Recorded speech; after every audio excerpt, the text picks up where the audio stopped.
بسم الله الرحمن الرحيم. اللهم صل وسلم وبارك على سيدنا محمد وعلى آله وأصحابه أجمعين. ازيكم حبايبي، عاملين ايه؟ يا رب إن شاء الله تكونوا بخير. النهاردة نعملوا شوية عصير كده فيتامين سي عشان البرد والسقعة اللي احنا فيها دي، الولاد كلهم واخدين برد، فايه نعملوا شوية عصير برتقال، بس مش عصر، مش هنعصروه زي ما بنعصروه كده بالمعصرة أو بالكوباية، لا هنعمله بطريقة حلوة قوي نستفيدوا بيه من كل حاجة فيه، نستفيدوا يطلع لنا كمية كبيرة.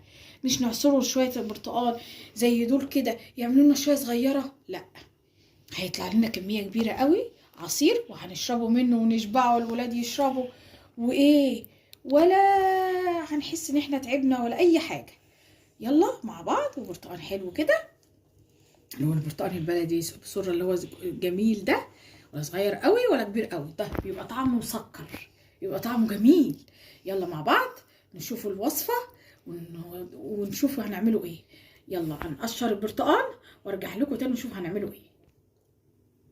ويا حبايبي زي ما انتم شايفين قطعت البرتقال كده، قطعته، بس اهم حاجة القشر الابيض ده كل القشر الابيض ده يا ريت ايه على قد ما تقدروا تشيلوه، لان القشر الابيض ده بيمرر العصير البرتقال، فاحنا ايه هنشيل منه القشر الابيض ده على قد ما كل ما نلاقي قشره بيضاء نشيلها معانا، ماشي. قشرناه وقطعناه فصوص كده، مش لازم فصوص فص كده، لا واحده اتنين على 3 على كده، اللي كده هيتضرب. نجيب الخلاط اهو، الخلاط بقى شايفين، ونحطه فيها، نحط في قلب الخلاط بقى البرتقال اهو. انا مهنجه ولا ايه؟ عماله بقى ايه اقطع كده في الكلام. يلا اهو كده اهو كده. الكميه دي حبه البرتقال دول هيعملوا معانا بالعصير النازل ده اي حاجه ما نرموهاش اهو كده. بص الكميه البسيطه دي كانت ممكن ما تعملش نص كوبايه، كانت ممكن ما تعملش نص كوبايه. هتشوفوا بقى الكميه دي هتعمل قد ايه.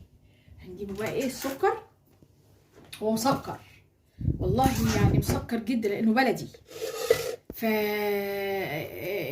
يعني ايه ممكن ما تحطلوش سكر، بس انا برضو ايه يعني انا حطيت سكر عشان الولاد ممكن ايه ما يرضوش يشربوها، يقولك في مزازه كده ولا حاجه، فحطي سكر. انا مش هحط كتير، يعني ايه نحط شويه سكر صغيره كده اهو كده، مش كتير، ماشي. نروح عاملين ايه ميه، ميه بقى، حطوا ميه اهو، مش كتير، بس ايه الخلاط ايه يجري معانا بس اهو كده اهو، عشان الخلاط يعرف يمشي بالايه بده. يلا هنضربوه سوا، نجيب الخلاط وأوريكم يتضرب. بص حبايبي اهو ضربته في الخلاط كده ضرب جامد، على قد ما تقدري اضربيه عشان كمان السكر يدوب. ها عايزه تحطي سكر مفيش مشكله، ماشي. ضربناه في الخلاط كده، شوفوا بقى ايه يتصفى، لازم يتصفى، ويتصفى بتاعه سلك ضيقه زي دي كده، ضيقه خالص كده اهي اهي. صفي استنوا، نسيت هجيب معلقه، ثانيه واحده.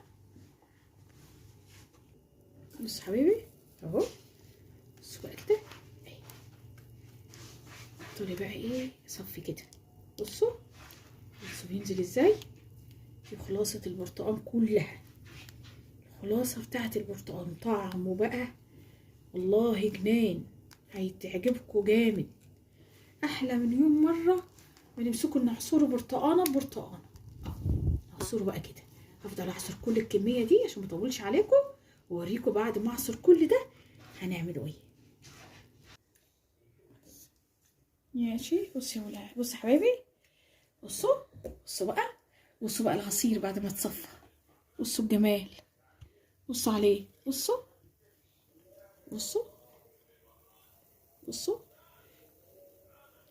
احلى من يوم ما هو ده العصير اللي كله بقى ايه بهاريز اهو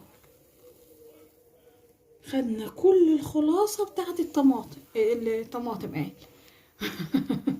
بتاعت البرتقال اهي، كل الخلاصة بتاعت البرتقال اهو كده زي ما انتوا شايفين بالجمال والحلاوة دي.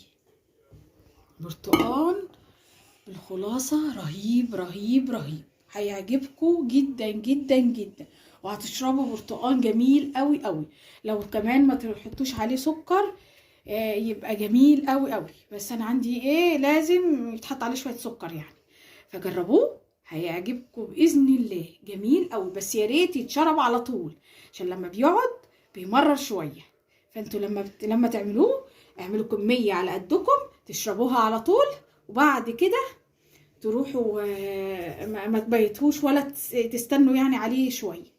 هو جميل جميل فريش، برتقال فريش كله فيتامين سي وجميل. احنا زودنا شويه ميه صغيره خالص مش كتير علشان بس الخلاط يمشي معانا وايه، والبرتقال ما يبقاش تقيل قوي لما نيجي نصفوه. بس كل الخلاصه بتاعت البرتقال جميل، عصير هيعجبكم، وحاجه يعني ما تستاهلش اللي انا يعني اعمل لكم عليها. بس لا والله يعني انا متهيألي ان احنا مثلا ايه، ان احنا كنا بنعصروه كده بالعصاره ونقعدوا بقى نعصره برتقال ومش عارفه ايه ويطلع لنا كميه صغيره. طب وليه؟ ما هو البرتقال بس احنا ضفنا له شويه ميه صغيره عشان يضرب في الخلاط، وخدنا كل الخلاصه بتاعت البرتقال. والبرتقال الجميل اللي دلوقتي مال السوق الشتوي اللي فيه كله فيتامين سي اللي احنا محتاجينه وولادنا محتاجينه علشان البرد. يلا جربوه هتدعوا لي ان شاء الله. تنسوش حبايبي تدعوا لي، تدعوا لولادي، اوعوا تنسوا. وفكركم كمان متنسوش تعملوا لايك وتفعلوا الجرس وتشتركوا في قناتي وتكتبوا لي في الكومنتات. اوعوا تنسوا عملتوا ايه وجربوا وصفاتي ولا لا عشان تفرحوني. ربنا يكبر بخاطركم زي ما بتكبروا بخاطري، ويا رب يسعدكم ويسعدني ويسعد كل من كان يا رب. اشوفكم على خير ان شاء الله في وصفات احلى واحلى ان شاء الله. السلام عليكم ورحمة الله وبركاته.